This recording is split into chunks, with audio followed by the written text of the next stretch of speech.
મહત્વપૂર્ણ સમાચારથી બુલેટિનની શરૂઆત કરીએ। કડી પંથકમાં કાયદો અને વ્યવસ્થાની સ્થિતિ કથળી છે। પૂર્વ ધારાસભ્ય ભરતજી ઠાકોરે મુખ્યમંત્રીને પત્ર લખ્યો છે। મુખ્યમંત્રીને પત્ર લખીને કડક કાર્યવાહી કરવા રજૂઆત કરવામાં આવી છે। કડી તાલુકામાં 10 દિવસમાં 4 હત્યાના બનાવો બન્યા છે। કડીમાં ગુનેગારોને કાયદાનો કોઈ ડર નથી। પોલીસની નબળી કામગીરી સામે લોકોમાં ભારે આક્રોશ જોવા મળી રહ્યો છે। ડ્રગ્સ, દારૂ અને નશાના વેપારથી યુવાધન બરબાદ થઈ રહ્યું છે। અસામાજિક તત્વો વિરુદ્ધ કડક પગલાં લેવામાં આવે તેવી માંગ આ પત્ર દ્વારા કરવામાં આવી છે। કડી પંથકમાં કાયદો અને વ્યવસ્થાની સ્થિતિ સતત કથળી રહી છે। પૂર્વ ધારાસભ્ય ભરતજી ઠાકોર દ્વારા મુખ્યમંત્રી ભૂપેન્દ્ર પટેલને પત્ર લખવામાં આવ્યો છે। મહેસાણા જિલ્લાના કડી તાલુકામાં માત્ર 10 દિવસમાં અલગ અલગ 4 જગ્યાઓએ 4 સનસનાટીભર્યા હત્યાના બનાવો બન્યા છે। ત્યારે ગંભીર પરિસ્થિતિ અંગે બેચરાજીના પૂર્વ ધારાસભ્ય ભરતજી ઠાકોરે મુખ્યમંત્રીને પત્ર લખીને કડક કાર્યવાહી કરવા રજૂઆત કરી છે। કડી પંથકમાં ટપોટપ થઈ રહેલી હત્યાઓની ઘટનાઓએ સ્થાનિક નાગરિકોની ઊંઘ હરામ કરી છે। અણખોલ ગામે શ્રમિકો વચ્ચેના ઝઘડામાં એક યુવકની હત્યા થઈ ગઈ। નાની કડી વિસ્તારમાં ચોરીના બનાવમાં વધુ એક યુવાનની હત્યા થઈ, જ્યારે બલાસર ખાતે આલુસણા ગામના ઠાકોર વિષ્ણુજીની પણ ઘાતકી હત્યા કરવામાં આવી। કડી પંથકમાં માત્ર 10 દિવસની અંદર 4 જેટલી હત્યાઓના બનાવ બન્યા છે। કડી તાલુકાના અણખોલ ગામે સૌથી પહેલી હત્યા થઈ, બીજી હત્યા નાની કડી ખાતે થઈ, ત્રીજી હત્યા પલાસર ખાતે આલુસણા ગામના એક ખેડૂતની હત્યા થઈ અને ચોથી હત્યા કડી તાલુકાના મોકાસણ ગામે એક ગરીબ ખેડૂતની હત્યા કરવામાં આવી છે।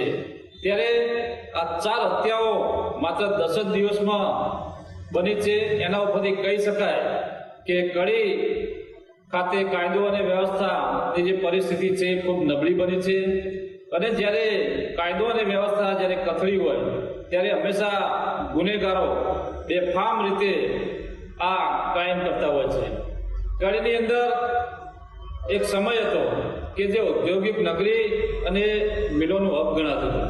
આજે આ જ કડી જ્યારે ગુંડવા તત્વોનું હબ બન્યું હોય અથવા ગુનેગારોનો અડ્ડો બન્યો હોય એવી પરિસ્થિતિનું નિર્માણ થયું છે। આજે માનનીય મુખ્યમંત્રી શ્રી ભૂપેન્દ્રભાઈ પટેલને લેખિત રજૂઆત કરીને માગણી કરવામાં આવી છે કે તાત્કાલિક ધોરણે આપ હસ્તક્ષેપ કરી અને લાગુ પડતા અધિકારીને સૂચના આપી તાત્કાલિક ધોરણે કડી પોલીસ તંત્રને સૂચના આપી અને કાયદો અને વ્યવસ્થા જળવાય એના માટે જે પણ પગલાં લેવા પડે એ પગલાં લઈ અને કડીની અંદર જે બનાવો બની રહ્યા છે એ બનાવો રોકવામાં આવે।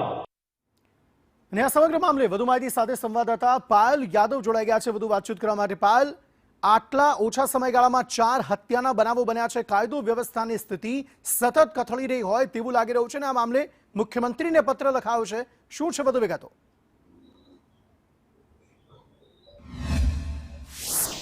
ચોક્કસ અંકિત, જે પ્રકારે વાત કરવામાં આવે તો કડી પંથક અત્યારે સેન્સિટિવ ઝોન કહી શકાય, કારણ કે એક જ અઠવાડિયાની અંદર 4 મર્ડરના કેસ જે છે તે જોવા મળ્યા છે અને તેને લઈને કાયદો અને વ્યવસ્થાની સ્થિતિ કથળતી હોય તેવી પરિસ્થિતિ જોવા મળી રહી છે। કારણ કે 2-4 દિવસની અંદર જ પણ આ એક ઘટનાઓ જે કહી શકાય કે ટપોટપ મર્ડરની બની રહી છે, એટલે લોકોની અંદર એક પોલીસનો ખૌફ જે છે તે પણ ન હોય તેવા પ્રકારનું અત્યારે હાલમાં દ્રશ્યો આપણને જે કહી શકાય કે આવે છે। અને ભરતજી ઠાકોર જે છે પૂર્વ ધારાસભ્ય બહુચરાજીના, તેમણે સીએમને પત્ર લખ્યો છે અને આ તમામ વાતથી તેમને વાકેફ કર્યા છે કે કાયદો અને સ્થિતિ કથળતી જઈ રહી છે, ત્યારે એના પર ઠોસ એક્શન લેવામાં આવે। કડીમાં નશીલા પદાર્થો જે છે તેનું પણ સેવન વધી રહ્યું છે, તેને લઈને યુવા ધન બરબાદ થઈ રહ્યું છે તેવો પણ ઉલ્લેખ કરવામાં આવ્યો છે આ પત્રમાં અને સીએમને ધ્યાન દોરવામાં આવ્યું છે। કારણ કે એક જ અઠવાડિયામાં જો 4 મર્ડર થતા હોય તો ત્યાંની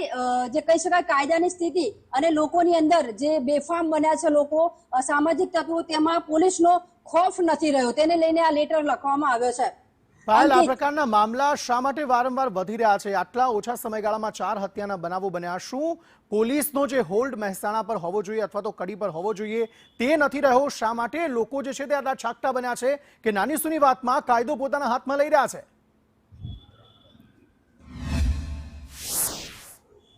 ચોક્કસ વાત કરવામાં આવે તો કડીમાં એક ડીવાયએસપી નિમણૂક કરવામાં આવી છે. ડીવાયએસપી લેવલના માણસને મૂકવામાં આવે છે કે કાયદોની સ્થિતિ જે છે તે કથળે નહીં, પરંતુ ક્યાંક ચોરી અને નાની એવી અમથી બાબતમાં લોકોનું જે કહી શકાય કે જીવ લઈ લેવામાં આવ્યો છે. એટલે સ્થાનિક ચોક્કસ એ વાત છે કે લોકોની અંદર પોતાનું પેશન્સ જે છે નથી રહ્યું. અસામાજિક તત્વો જે છે બેફામ બન્યા છે અને પોલીસનો ખોફ જ્યારે નથી હોતો ત્યારે લોકો જે છે તે કાયદો હાથમાં લેતા હોય છે.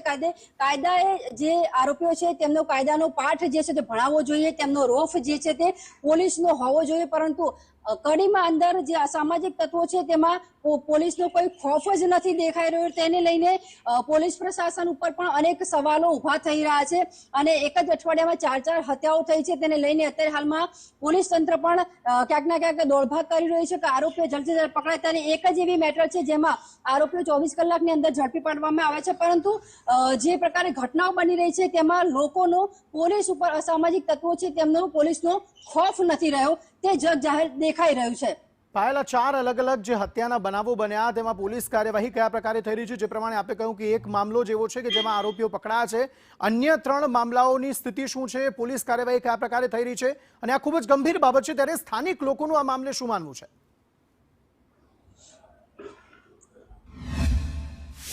ચોક્કસ અંકિત, મોકાસણમાં જે વૃદ્ધની હત્યા કરવામાં આવી તેના જે 2 આરોપીઓ જે છે તેને 24 કલાકની અંદર પોલીસે ઝડપી પાડ્યા છે. પરંતુ જે પ્રકારે અણખોલ ગામે જે શ્રમિકને એક ઝઘડામાં યુવકની મોત કરવામાં આવી હતી, જ્યારે નાના કડી વિસ્તારમાં એક સામાન્ય ચોરીનો બનાવ હતો તેમાં 2 કહી શકાય કે ઢોર માર જે છે તે મારવામાં આવ્યો હતો અને ત્યારબાદ તેની હત્યા થઈ હતી. અને બલાસર ગામે જે ગામ છે વિષ્ણુજી ઠાકોરની ઘાતકી હત્યા કરવામાં આવી હતી, તેમાં હજુ પણ પોલીસ જે છે તે આરોપીઓ સુધી પોલીસના હાથ હજુ પણ ટૂંકા પડી રહ્યા છે.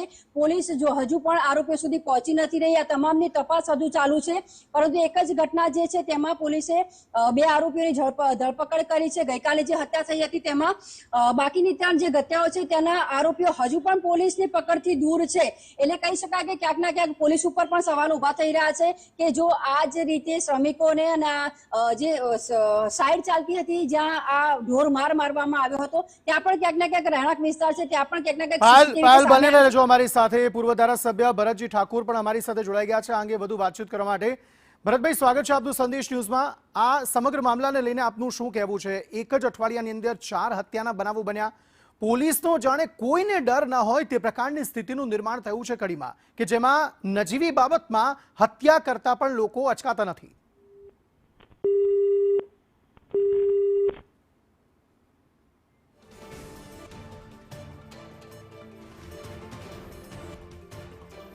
લાગે છે સંપર્ક કપાઈ ગયો છે. ફરી એકવાર ભરત ઠાકોરનો સંપર્ક કરવાનો પ્રયત્ન કરી રહ્યા છીએ. એ સ્પષ્ટપણે તેમની પાસેથી વિગતો મેળવવાનો પ્રયત્ન કરી રહ્યા છીએ કે મુખ્યમંત્રીને જ્યારે પત્ર લખવામાં આવ્યો છે કેટલા ગંભીર છે તે આ બાબતે, અને ચોક્કસપણે જે પોલીસ અધિકારીઓ છે, પોલીસ કર્મચારીઓ છે, તેમણે પણ આ બાબતે ગંભીર થવાની જરૂર છે કે એક અઠવાડિયાની અંદર જ 4 હત્યાના બનાવો જ્યારે કડી જેવા તાલુકામાં જ બની જાય છે ત્યારે કાયદો વ્યવસ્થાની સ્થિતિ માટે તે કેટલી ગંભીર બાબત છે.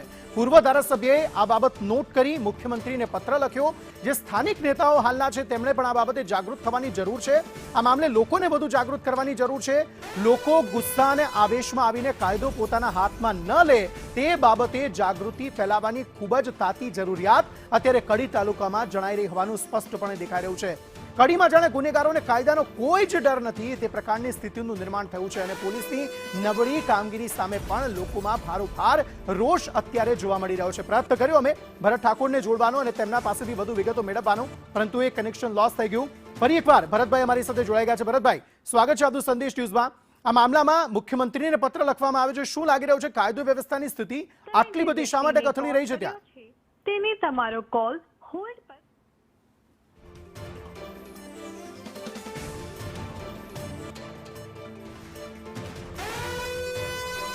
ફરી એકવાર કનેક્શનમાં થોડો પ્રોબ્લેમ થઈ રહ્યો છે. ફરી એકવાર તેમને પ્રયત્ન કરી રહ્યા છે કોલ કરવાનો અને તેમને જોડવાનો, તેમની પાસેથી જવાબ મેળવવાનો, પરંતુ આ મુદ્દો ખૂબ જ સ્પષ્ટ છે કે કાયદો વ્યવસ્થાની સ્થિતિ જે છે તે કડીમાં સતત કથળી રહી છે. એક જ અઠવાડિયાની અંદર 4 હત્યાના બનાવો બનવા, માત્ર એક જ મામલામાં આરોપીઓનું પકડાવું તે સ્પષ્ટ જાહેર કરે છે કે પોલીસ અને કાયદો વ્યવસ્થાનો કોઈ જ હોલ્ડ કડી તાલુકામાં લોકો પર નથી કે જેઓ નજીવી બાબતમાં, સામાન્ય બાબતમાં પણ હત્યા કરતા ખચકાતા નથી. ફરી એકવાર ભરત ઠાકોર જોડાઈ ગયા છે અમારી સાથે. ભરતભાઈ, સ્વાગત છે આપનું સંદેશ ન્યૂઝમાં. મુખ્યમંત્રીને આપ દ્વારા પત્ર લખવામાં આવ્યો છે. કેટલી ગંભીર બાબત છે. એક અઠવાડિયાની અંદર